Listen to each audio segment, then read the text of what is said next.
नमस्कार दोस्तों, मैं सुनील कुमार स्वागत करता हूं आपके अपने YouTube चैनल ग्लोबल एजुकेशन वाला। दोस्तों, आज जो हम पढ़ने वाले हैं क्लास 12 की book flamingo text book.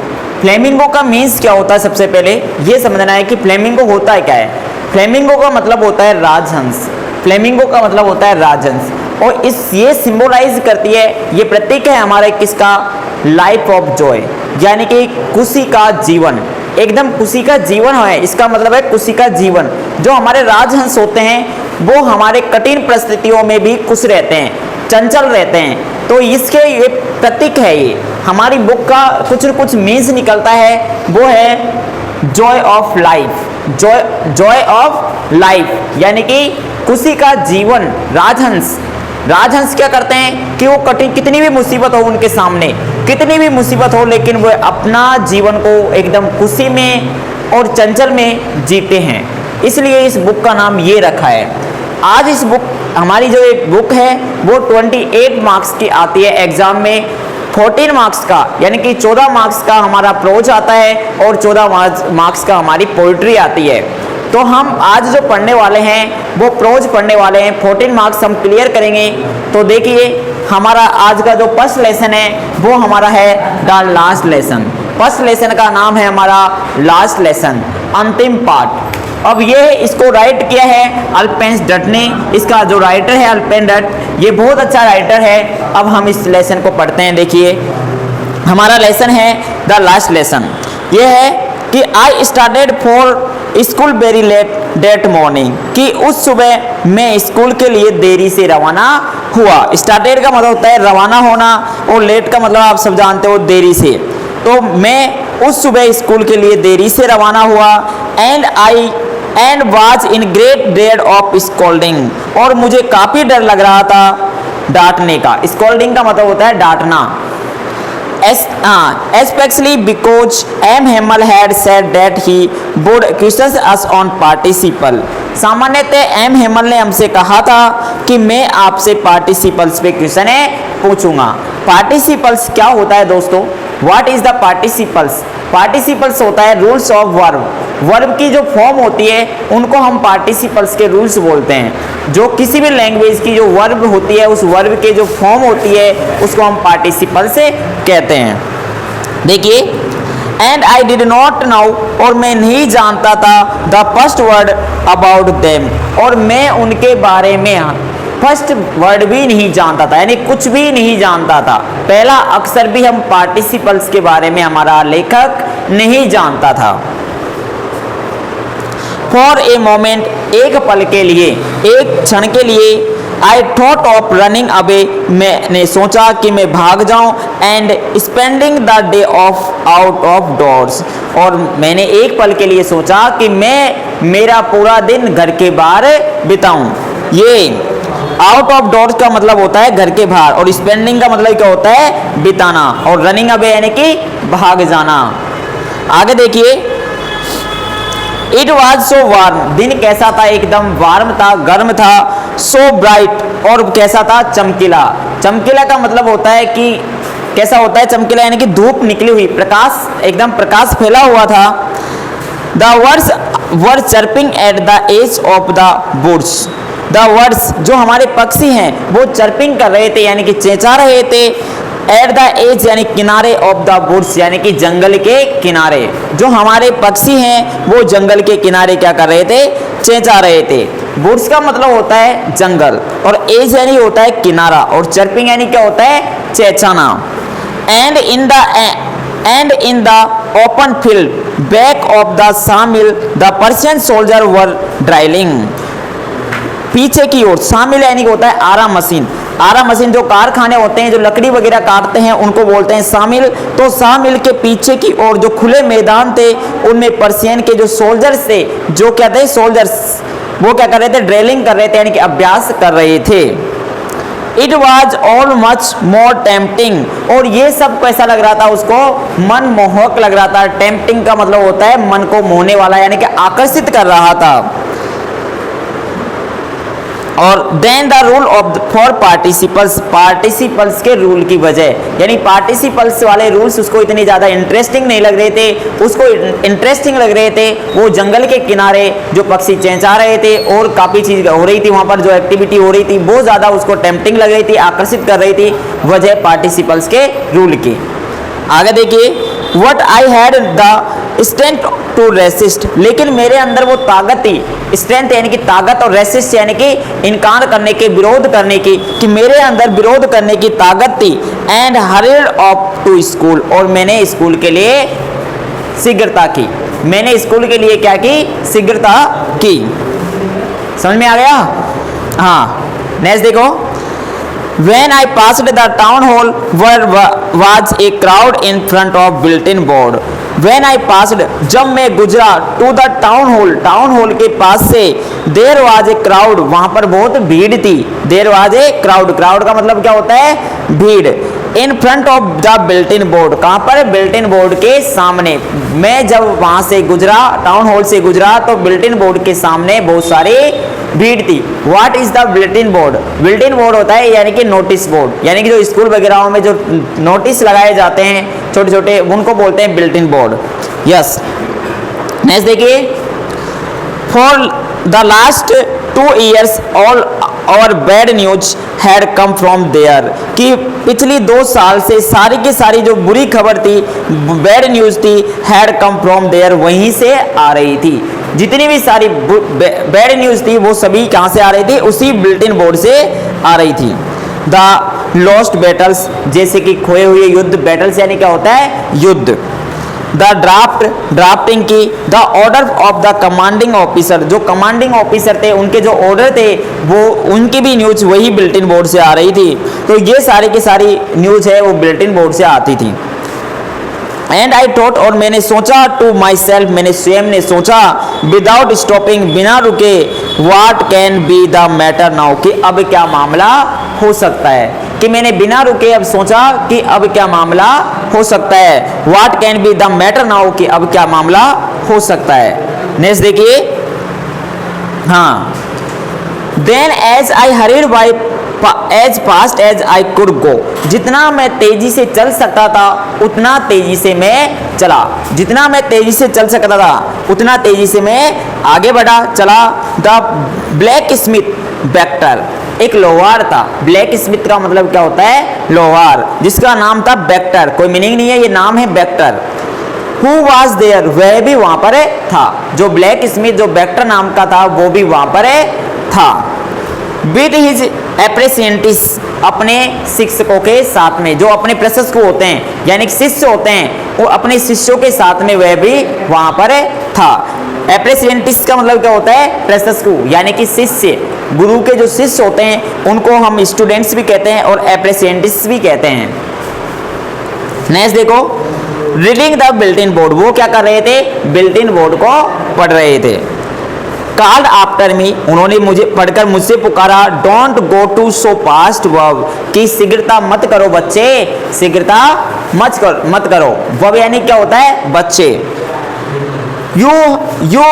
You shall get to your school in plenty of time, कि आपके पास काफी पर्याप्त समय है स्कूल जाने के लिए। क्या लिखा, कि you shall get to your school in plenty of time, कि आपके पास काफी समय है स्कूल में जाने के लिए। I thought he was making fun of me, एक मैंने सोचा कि वह मेरा मजाक उड़ा रहे हैं, मैंने सोचा कि वह मेरा मजाक उड़ा रहे हैं, कि I thought he was making fun of me, कि मैंने सोचा कि वह मेरा मजाक उड़ा रहे हैं। हाँ, and reached M Hamel little garden all out of breath, और जब मैं एम हेमल के वो छोटे से गार्डन में पहुंचा, छोटे से गार्डन में यानी कि स्कूल में पहुंचा, इसमें लिख रखा है गार्डन, लिटिल गार्डन यानी कि लिटिल गार्डन यानी गार्डन में उसकी स्कूल थी, यानी कि स्कूल में पहुंचा। जब मैं स्कूल में पहुंचा, रीच्ड का मतलब क्या होता है, पहुंचना, कि जब मैं, हमारे लेखक क्या है, स्कूल में पहुंचा। आउट ऑफ ब्रीथ, तो वो कैसा था, एकदम आउट ऑफ ब्रीथ थी, उसकी सांसें फूल रही थी, यानी कि उसकी सांसें फूल रही थी। यूजुअली सामान्यतः व्हेन स्कूल बिगिन, सामान्यतः स्कूल जब शुरू होती है, सामान्यतः स्कूल जब शुरू होती है, देयर वाज ए ग्रेट बसल, वहां पर बहुत चहल पहल रहती थी, बसल रहती थी यानी शोर शराबा रहता था। जब स्कूल स्टार्ट रहती थी, बिगिन होती थी, शुरू होती थी, तब बहुत सारी क्या है चहल पहल रहती थी। समझ गए? क्या समझे कि यूजुअली सामान्यतः व्हेन स्कूल बिगिन, जब स्कूल शुरू होती थी, देयर वाज ए ग्रेट बसल, वहां पर बहुत बसल होती थी, शोर शराबा होता था। Which could be hired out in the street, आप उसको गली के बाहर भी सुन सकते थे, आप उसको गली के बाहर भी सुन सकते थे। The opening and closing of desk, desk के खोलने और बंद करने की आवाज को आप कहां सुन सकते थे? स्ट्रीट के बाहर भी सुन सकते थे। लेसन्स रिपीटेड इन यूनिसन, लेसनों का रिपीट यानी कि दोहरान कैसे? यूनिसन में। यूनिसन क्या होता है? एक साथ बोलना, एक समूह में बोलना। यूनिसन का मतलब होता है समूह में बोलना। वेरी लाउड यानी बहुत तेजी से, जितने जो छोटे छोटे बच्चे बोलते हैं टेबल वगैरह, वैसे एकदम 2 एकम 2, 2 दूनी 4 ऐसे बोलते हैं ना, वैसे ही अपनी स्पीड से बहुत तेजी में बोलते थे यूनिसन में। With our hands over ears to understand better, हम क्या करते थे? हमारे हाथों को हम क्या करते थे? हमारे एयर्स यानी कानों में रख लेते थे। किस लिए? और अच्छा समझने के लिए। और अच्छा समझने के लिए हम हमारे हाथों को कानों पे रख लेते थे। आगे देखो, and the teachers great ruler rapping on the table, और जो हमारे टीचर्स थे वो एक ग्रेट रूलर रैपिंग वो बजाते थे, यानी कि ठप ठप हमारे जो टेबल थी उस टेबल पे क्या करते थे? रूलर यानी कि स्टिक को क्या करते थे? बजाते थे ऐसे। आगे देखिए, what now it was all so still, लेकिन अब सब कुछ शांत था, एकदम स्टिल था। स्टिल का मतलब क्या होता है? शांत। स्टिल यानी क्या होता है? शांत। I had counted on the commotion to get my desk without being seen. I had counted यानी कि मैं निर्भर था, या COUNTED, काउंटेड का मतलब होता है निर्भर होना, गिनना नहीं है यहाँ पर, क्या है? निर्भर होना। कि आई हैड काउंटेड कि मैं निर्भर था, ऑन द कमोशन, कमोशन का मतलब होता है शोरगुल, कमोशन का मतलब क्या होता है? शोरगुल। टू गेट माई डेस्क, मेरी डेस्क तक जाने के लिए, विदाउट बीइंग सीन, बिना किसी के देखे हुए। कि मैं किस पर निर्भर था? कमोशन पर निर्भर था, कि मैं अपनी डेस्क तक पहुंच जाता था बिना किसी के देखे हुए। वट ऑफकोर्स, लेकिन अब That day everything had to be a quiet and Sunday morning, लेकिन अब सब कुछ क्या था? एकदम क्वाइट था यानी कि शांत था। As Sunday morning, जैसे कि संडे की सुबह, जैसे कि संडे की सुबह होती है वैसा ही अब सब कुछ शांत था। आगे देखिए, तो the morning through the window आई सा माई क्लासमेट, विंडो के माध्यम से, थ्रू द विंडो यानी विंडो के माध्यम से, आई सा माई क्लासमेट, मैंने मेरे सहपाठी देखे। क्लासमेट्स यानी क्या होता है? क्लास के सहपाठी यानी कि मेरे दोस्त, प्लेमेट्स यानी कि खेल के साथी, और क्लासमेट यानी कि क्लास में पढ़ने वाले साथी। समझ गए? आई सा माई क्लासमेट्स कि मैंने मेरे क्लासमेट्स देखे, ऑलरेडी इन देयर प्लेस, वे अपनी जगह पर बैठे हुए थे। वो क्या थे? अपनी जगह पर बैठे हुए थे। आगे देखिए, an M Hamel working up and down with is terrible iron ruler under his arm, जो एम हेमल थे वो वॉकिंग कर रहे थे, अप एंड डाउन यानी कि ऊपर नीचे। एम हेमल है वो वॉकिंग यानी कि चल रहे थे। कैसे चल रहे थे? ऊपर और नीचे, up and down. With is terrible iron ruler, अपने भयानक जो टेरिबल आयरन रूलर था, लोहे का जो रूलर था, उसके साथ में अंडर हिज आर्म, अपनी आर्म के नीचे लिए हुए ऐसे घूम रहा था। ठीक है, समझ गए? आगे देखिए, I had to open the door, I had to open the door, मैंने दरवाजा खोला, and go in before everybody, प्रत्येक के जाने से पहले। यू कैन इमेजिन कि आप कल्पना कर सकते हैं, यू कैन इमेजिन आप कल्पना कर सकते हैं, हाउ आई ब्लेस्ड कि मैं कैसे शर्म से लाल हो गया। ब्लेस्ड का मतलब होता है शर्म से लाल होना। हाउ आई ब्लेस्ड कि मैं कैसे शर्म से लाल हो गया, एंड हाउ फ्रेंटेंड, और मैं कितना डरा हुआ था, कितना भयभीत था, आई वाज, मैं था, कि मैं कितना एकदम शर्म से लाल और कितना डरा हुआ था। आप इस चीज को कल्पना कर सकते हैं। देखिए, वट नथिंग हैपेंड, लेकिन ऐसा कुछ नहीं हुआ, ऐसा कुछ नहीं हुआ। वट नथिंग हैपेंड, लेकिन ऐसा कुछ नहीं हुआ। एम हेमल सा मी, एम हेमल ने मुझसे कहा, एंड सेड वेरी काइंडली, बड़े विनम्रता के साथ में, बड़े दयालुता के साथ में मुझसे कहा कि क्या कहा, go to your place quickly little friends, कि लिटिल फ्रेंड्स अपनी जगह पर बैठ जाओ। क्या करो, गो टू योर प्लेस, कि अपनी जगह पर जाओ, क्विकली यानी शांति से, लिटिल फ्रेंड्स यानी कि प्यारे फ्रेंड्स। यहाँ पर हमारे राइटर का नाम आया है। हमने इतना बड़ा लेसन पढ़ लिया, लेकिन अभी तक कोई हमारे राइटर का नाम नहीं आया था। अब हमारे राइटर का नाम आया है। राइटर का नाम क्या था, लिटिल फ्रेंड्स, और टीचर का नाम क्या था, एमएमएल। समझ में आ गया यहाँ तक? हाँ, आगे देखो, go to your place quickly, कि शीघ्रता से अपनी जगह पर जाओ। लिटिल फ्रेंड्स, छोटे बालक, little friends, we were beginning without you, कि हम शुरू कर रहे थे आपके बिना ही। हम क्या कर रहे थे, शुरू कर रहे थे अपने लेसन को आपके बिना ही, विदाउट यू यानी कि आपके बिना। नेक्स्ट देखो, आई jumped over the bench and shut down at my desk, मैंने मेरी बेंच पे से क्या किया, जंप किया, and shut down at my desk, और मेरी डेस्क पर बैठ गया। मैंने मेरी बेंच पे से जंप किया और कहाँ गया, मैं मेरी बेंच पर क्या, मेरी डेस्क पर बैठ गया।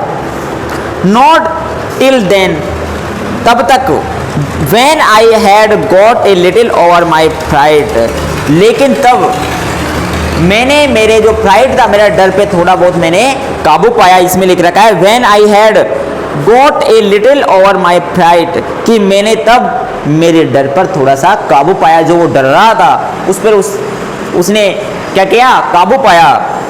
Did I see that your teacher had on his beautiful green coat, और तब उसने देखा, क्या देखा, क्या, डिड आई सी दैट, उसने देखा कि ओवर टीचर हैं हमारे जो अध्यापक थे, had on his beautiful green coat, वो पहना हुआ था एक हरे कलर का बहुत ही सुंदर ग्रीन कोट। क्या पहना हुआ था, एक हरे कलर का ग्रीन ब्यूटीफुल ग्रीन कोट, एकदम अपना ग्रीन ब्यूटीफुल कोट पहना हुआ था। हिज प्लेड, और उसकी क्या, झल्लरदार था। हिज प्लेड यानी कि वो झल्लरदार था। झल्लरदार क्या थी, शर्ट, उसकी जो शर्ट थी वो कैसी थी, झल्लरदार थी। इसका मतलब क्या होता है, प्लेडेड का मतलब होता है झल्लरदार, FRILLED, प्लेडेड यानी कि झल्लरदार शर्ट। And the little black silk cap, और कैसी, एक लिटिल कलर की सिल्क कैप पहना हुआ था, यानी मखमल यानी कि जो रेशम, क्या होता है सिल्क यानी कि सिल्क यानी कि रेशम, रेशम की जो बनी हुई एक कैप थी वो पहना हुआ था। एम्ब्रॉयडेड का मतलब होता है कसीदेकारी, और उस पे क्या थी, कसीदेकारी थी। जो कसीदेकारी होती है ना, कसीदे करके जो फूल वगैरह बनाते हैं, वो उसको इंग्लिश में क्या बोलते हैं, एम्ब्रॉयडेड। क्या बोलते हैं, एम्ब्रॉयडेड, ठीक है, कसीदाकारी। That he never wore except on inspection and prize day. He never, कि वह कभी नहीं पहनता था, वॉर, वेयर की सेकंड फॉर्म WORE, वेयर यानी कि पहनना, वह कभी नहीं पहनता था। एक्सपेक्ट यानी सिवाय, और इंस्पेक्शन यानी कि निरीक्षण, एंड प्राइज डे यानी कि वो सिर्फ निरीक्षण करता था जो, और प्राइज डे पुरस्कार वाले दिन ही उस ड्रेस को पहनता था। Besides, इसके अलावा the whole school seemed so strange and solemn, इसके अलावा संपूर्ण स्कूल मुझे प्रतीत हो रही थी एकदम स्ट्रेंज यानी कि अजीब, एंड सोलन यानी कि गंभीर। मुझे कैसी दिखाई दे रही थी पूरी स्कूल, हुल का मतलब संपूर्ण स्कूल एकदम अजीब और गंभीर दिखाई दे रही थी, लग रही थी। सीम्ड यानी कि प्रतीत होना, लगना। नेक्स्ट देखिए, what the thing that surprised me most was to see on the back benches that were always empty the blaze people sitting quietly like ourselves। देखिए, what that thing that surprised, लेकिन एक चीज ऐसी थी जो मुझे बहुत ज्यादा सरप्राइज कर रही थी, आश्चर्यचकित कर रही थी। मोस्ट वाज सो सी, कि मैंने देखा सबसे ज़्यादा जो मुझे सरप्राइज करने वाली जो चीज़ थी वो मैंने देखी। क्या देखी? ऑन द बैक बेंचेज, जो पीछे की बेंचेज थी, डेट वर ऑलवेज एम्प्टी, जो हमेशा खाली रहती थी। सबसे ज़्यादा चौंकाने वाली चीज़ उसने एक ये चीज़ देखी, जो पीछे की बेंचेज थी वो हमेशा खाली रहती थी। वो क्या थी? The village people sitting quietly, यानी कि उनमें गाँव के लोग बैठे थे। कैसे बैठे थे? क्वाइटली, यानी कि शांति से, लाइक और सेल्फ, यानी कि हमारी तरह। जो पीछे की बेंचेस हमेशा खाली दिखाई देती थी, उनमें क्या है? हमारी तरह गांव के लोग बैठे हुए थे। तो क्या थे? जो पीछे की बेंचेज हमेशा खाली रहती थी, उनमें गांव के लोग हमारी तरह बैठे हुए थे। जैसे कि ओल्ड होस्टर कौन था? उनमें ये क्वेश्चन बन सकता है एग्जाम में, जैसे कि कौन कौन बैठे हुए थे पीछे की बेंचों में, तो ये क्वेश्चन बनेगा। जैसे कि इनका नाम देख लो, old Hauser with is 3 corner hat, वो अपनी 3 कोने वाली टोपी पहनकर बैठा हुआ था। और देखो, द फॉर्मर मेयर कौन था? भूतपूर्व मेयर था। फॉर्मर का मतलब क्या होता है? भूतपूर्व।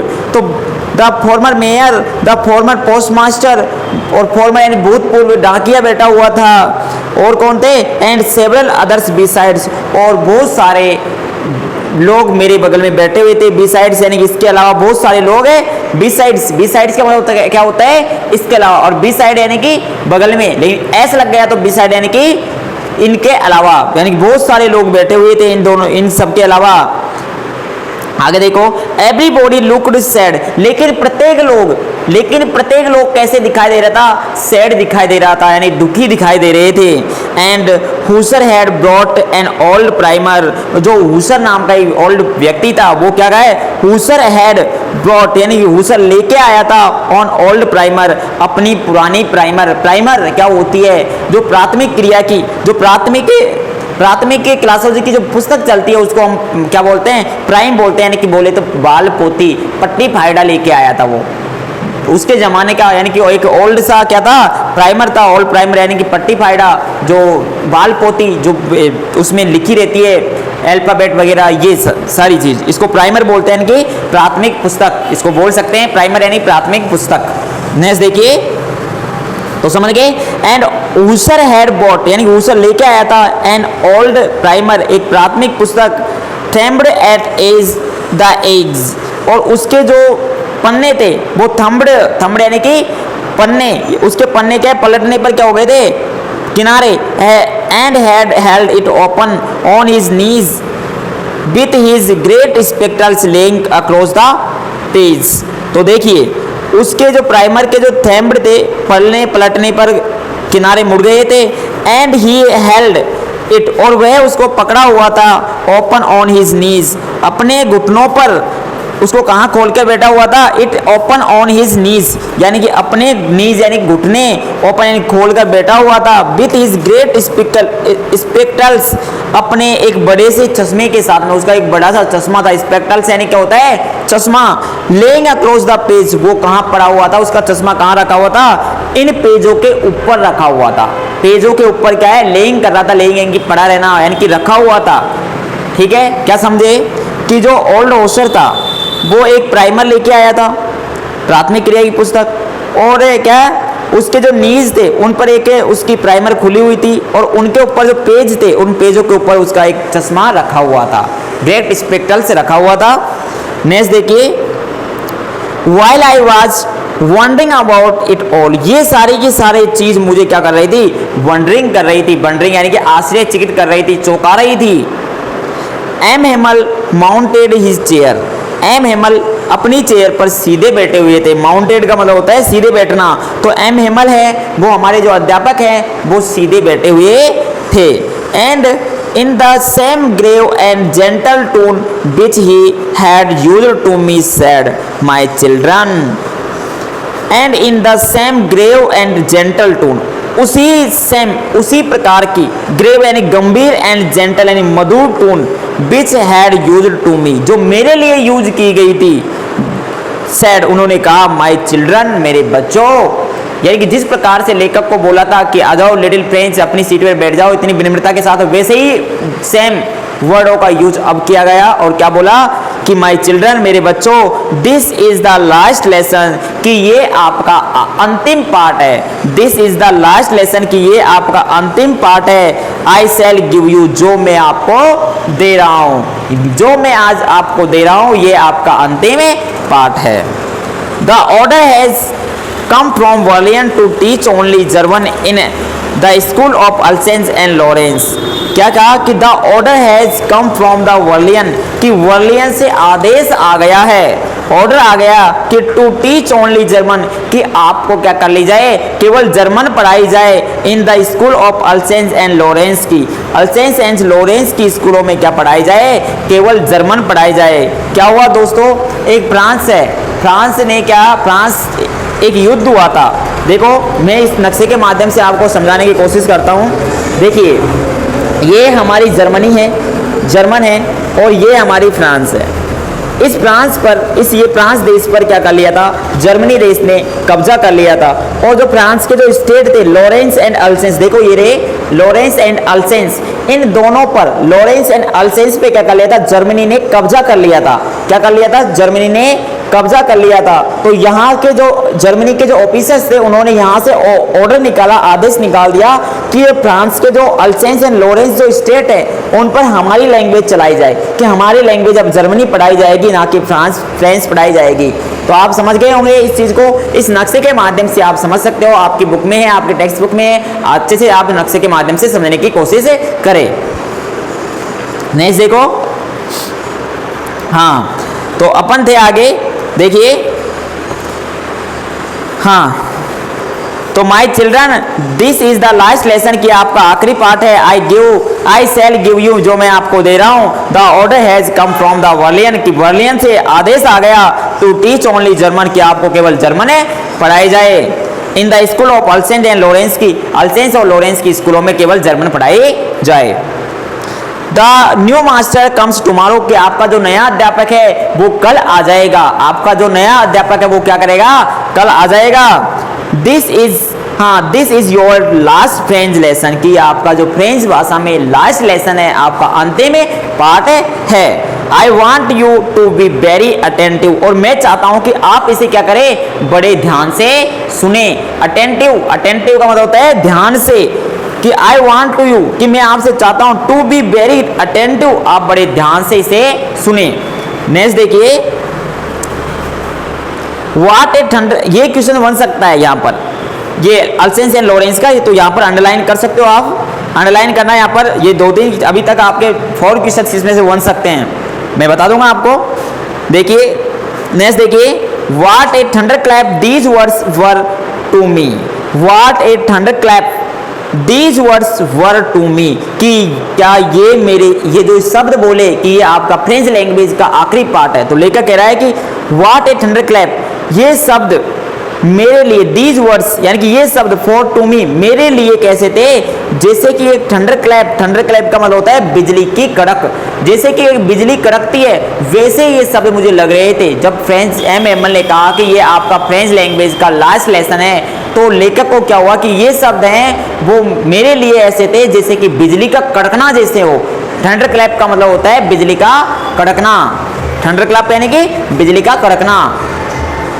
नेक्स्ट देखो, ओ the wretches that was that they had put up at the town hall, बेचारे अभागे, that was what they had put up at the town hall, कि अब उसके ये बात समझ में आ गई कि वो बेचारे अभागे जो बिल्टिन बोर्ड के सामने जो उस न्यूज को पढ़ रहे थे वो मामला क्या था, put up at the town hall, कि टाउन हॉल पर क्या था, इस बात को वो अब उसके समझ में आ गई, धीरे धीरे समझ में आने लगी। नेक्स्ट देखो कि माई लास्ट फ्रेंच लेसन, कि मेरा आखिरी फ्रेंच भाषा का आखिरी पार्ट, अंतिम पार्ट। वाई, क्यों, I hardly knew how to write, मैं तो बड़े मुश्किल से, हार्डली यानी कि मुश्किल से, आई हार्डली नो, कि मैं तो बड़े मुश्किल से जान पाया हूँ, हाउ टू राइट, कि इसे कैसे लिखते हैं, कि मुझे तो अभी लिखना भी नहीं आता, लेकिन ये तो मेरी फ्रेंच लैंग्वेज का क्या है, आखिरी पार्ट है, अभी तक तो मुझे लिखना भी नहीं आता। ऐसा क्यों हो रहा है मेरे साथ, ऐसे हमारे लेखक क्या है हमसे क्वेश्चन पूछ रहा है कि वाई क्यों? आई हार्डली न्यू कि मैं तो बड़े मुश्किल से हाउ टू राइट कि मैं लिखना सीखा हूँ। नेक्स्ट देखो, आई should never learn any more, और अब मैं और अधिक नहीं सीख रहा, अब मैं और अधिक नहीं सीख सकता, इसमें लिख रखा है। देखो, आई should never learn any more कि मैं और अधिक अब नहीं सीख सकता, एनी मोर यानी कि और अधिक। आई मस्ट स्टॉप देयर, मैं यहीं रुक जाऊंगा। आई मस्ट स्टॉप कि मैं यहीं रुक जाऊंगा। देन तब, ओ हाउ सॉरी कि मुझे दुख है। I was for not learning my lesson कि मैंने मेरे लेसनों को लर्न नहीं किया, याद नहीं किया, मैं सीख नहीं सका, इसके लिए मुझे दुख है। और क्या कर रहा था मैं? For seeking words as of the going to sliding on the सार। और क्या करता था? फॉर सीकिंग का मतलब होता है ढूंढना, और मैं ढूंढने के लिए जाता था वर्ड्स यानी पक्षियों के एग्स यानी कि अंडे, मैं पक्षियों के अंडे ढूंढने जाता था। और गोइंग स्लाइडिंग ऑन द सार, और जो सार का मतलब सार रिवर, मैं सार रिवर पर जाता था क्या करने के लिए? स्लाइडिंग करने के लिए। स्लाइडिंग का मतलब क्या होता है? स्लाइडिंग का मतलब होता है फिसलना। क्या होता है? मैं सार नदी पर फिसलने के लिए जाता था। तो ये क्वेश्चन भी आपका बन सकता है। देखो कि लेकर क्या करता था अपने, तो देखो फॉर सीकिंग वर्ड्स एज कि वो पक्षियों के अंडे ढूंढता था, और गोइंग स्लाइडिंग ऑन द सार, और सार पर क्या करता? फिसलता था। सार एक रिवर है, नदी है। माई बुक्स, मेरी book, that had seemed such a nonsense a while ago, जो कुछ समय पहले बेकार प्रतीत हो रही थी, बेकार लग रही थी। नॉनसेंस का मतलब क्या होता है? बेकार। जो कुछ समय पहले, while ago यानी कि कुछ समय पहले जो बेकार लग रही थी वो। सो हैवी टू क्राई, जो मुझे ले जाने में बहुत भारी लग रही थी। माई ग्रामर, मेरी grammar, and my history of the saints, और जो मेरी हिस्ट्री की बुक थी, जो किसकी थी? सेंट यानी क्या होता है? साधुओं की बुक। जो सेंट यानी साधु होते हैं, जो मेरी हिस्ट्री की बुक थी जिसमें साधुओं के बारे में लिखा हुआ था, वो यानी कि वो अफसोस कर रहा है कि मेरी ग्रामर, मेरी राइटिंग, मेरे सेंट हिस्ट्री की बुक्स, तो ये सारी चीज़ों को अफसोस कर रहा है। Were all friends no that I couldn't give up, ये सारे के सारे मेरे पुराने दोस्त मुझे छोड़ के जा रहे हैं। क्या कर रहे हैं? मुझे छोड़कर जा रहे हैं। इसमें लिख रखा है, देखो, वर ऑल फ्रेंड्स में कि मेरे पुराने दोस्त, नो अब that I couldn't give up, ये मुझे सब छोड़ के जा रहे थे। एंड एम हेमल टू, और एम हेमल भी, TOO ठू यानी क्या होता है? भी, कि मेरे एम हेमल भी। The idea that had was going away, ये सारे के सारे विचार मुझे दूर ले जा रहे थे। That I should never see him again, कि मैं इन्हें दोबारा नहीं देख सकता। कि आई शुड नेवर, कि मैं कभी नहीं देख सकता, सी यानी कि देखना, हिम अगेन यानी कि इनको दोबारा। तो क्या समझे? That I should never see him again, कि मैं इनको दोबारा कभी नहीं देख सकता। Made me forget all about his ruler and how cranky he was, और मैं ये सारी चीज भूल गया था। फॉरगेट यानी भूलना, ऑल अबाउट हिज रूलर, उस रूलर यानी भयानक डंडे के बारे में जो टीचर रखते थे उसके बारे में भूल गया था। एंड आई क्रिंकी यानी क्या होता है? चिड़चिड़े, अकड़ू, टू हिज वाज, कि वो एम हेमल हमारे जो गुरुजी थे, वो टीचर थे, वो क्या हो गए थे? कितने चिड़चिड़े थे। उसका रूलर, इन सारे चीजों को मैं क्या कर गया था? भूल गया था। एंड आगे देखो, पुअर मैन, बेचारा आदमी। पुअर मैन यानी कि वही एम हेमल के लिए यूज किया गया पुअर मैन, कि बेचारा आदमी। It was in honour of this last lesson, इस लास्ट लेसन के सम्मान में, that the had put on his the fine Sunday cloth, वो इस लास्ट लेसन के सम्मान में ही पुट, वो पहना हुआ था इस फाइन संडे क्लॉथ, संडे में पहनने वाले कपड़े, जो एकदम वो संडे क्लॉथ पहनता था, यानी संडे जैसे कपड़े पहनता था, एकदम ग्रीन कोट वगैरह वो कब पहनता था? एक स्पेशल डे में पहनता था, स्कूल में ऐसे नहीं, स्पेशल डे में पहनता था।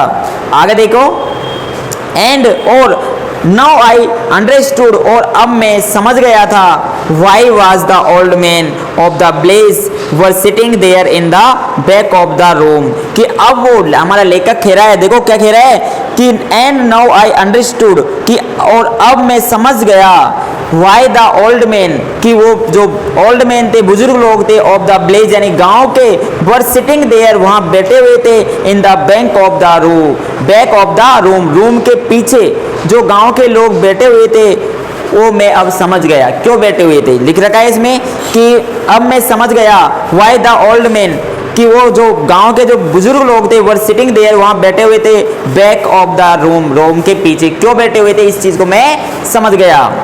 इट वाज ये था बिकॉज क्योंकि दे वर सॉरी, कि यह उनका सॉरी बोलने का तरीका था, to be that they had not gone to school more, कि वह और अधिक स्कूले नहीं जा सके, इसके लिए वो सॉरी बोलने का उनका ये तरीका था। इट वॉज देयर वे, कि यह उनका तरीका है ऑफ थैंकिंग आवर मास्टर, अपने अध्यापक को धन्यवाद देने का, कि वह और अधिक स्कूल नहीं जा सके, इसके लिए वो सॉरी बोलने के लिए वो आए हुए थे। तो इस बोल रहे हैं कि इट वॉज देयर वे, कि यह उनका तरीका था ऑफ थैंकिंग धन्यवाद का, और मास्टर यानी अपने अध्यापक के for is 40 years of faithful service, जो उन्होंने 40 साल तक 40 ईयर्स ऑफ फेथफुल सर्विस, जो उन्होंने 40 साल तक अपनी क्या थे ईमानदारी से फेथफुल सर्विस दी, उनके लिए धन्यवाद देने का ये तरीका था। And of showing their respect, और वो अपना रेस्पेक्ट दिखाना चाहते थे फॉर कंट्री, अपने कंट्री का। That was there more no more, कि वह और अधिक यहाँ नहीं रहेंगे, इसलिए वह 40 साल की उन्होंने अच्छी सी सेवा की थी, इसके लिए उनकी इस रेस्पेक्ट के लिए वहाँ गांव के लोग पीछे की बेंचेज में बैठे हुए थे। तो यहाँ बताना चाहता है हमारे राइटर फ्रेंड्स कि इट वाज देयर वे, कि यह उनका तरीका था ऑफ थैंकिंग आवर मास्टर, अपने अध्यापक को धन्यवाद देने का, for is 40 years of faithful service, उनकी जो 40 साल की फेथफुल सर्विस थी उनके लिए। एंड शोइंग, और वो दिखाना चाहते थे देयर रेस्पेक्ट यानी उनका सम्मान फॉर द कंट्री, उसी कंट्रियों के लिए, उनकी कंट्री के लिए। डेट वाज देयर नो मोर, और वह अब और अधिक नहीं रही। Thank you. वीडियो शायद बहुत लंबी हो गई, तो आगे का जो चैप्टर है इसी चैप्टर का जो नेक्स्ट पार्ट में पढ़ेंगे हम, तो बहुत ही जल्दी आपके लिए नेक्स्ट पार्ट लेके आएंगे अच्छे से। अब 2023 में यानी कि 2024 में जो विद्यार्थी 12th क्लास के जो एग्ज़ाम देने वाले हैं वो इस चैनल के माध्यम से अपना पूरा कोर्स कंप्लीट कर सकते हैं विदाउट कॉस्ट, यानी एकदम फ्री है। ऑनलाइन क्लासेज आपके लिए एकदम फ्री है, आप पूरी ध्यान से यानी कि 80 आउट ऑफ 80 में से मार्क्स आप ले सकते हो इस चैनल के माध्यम से। मैं ऐसा धांसू आपके सामने मसाला लेके आऊँगा, बहुत अच्छे तरीके से मसाला लाऊंगा, तो आप इस चैनल से जुड़े रहिए। थैंक यू, धन्यवाद।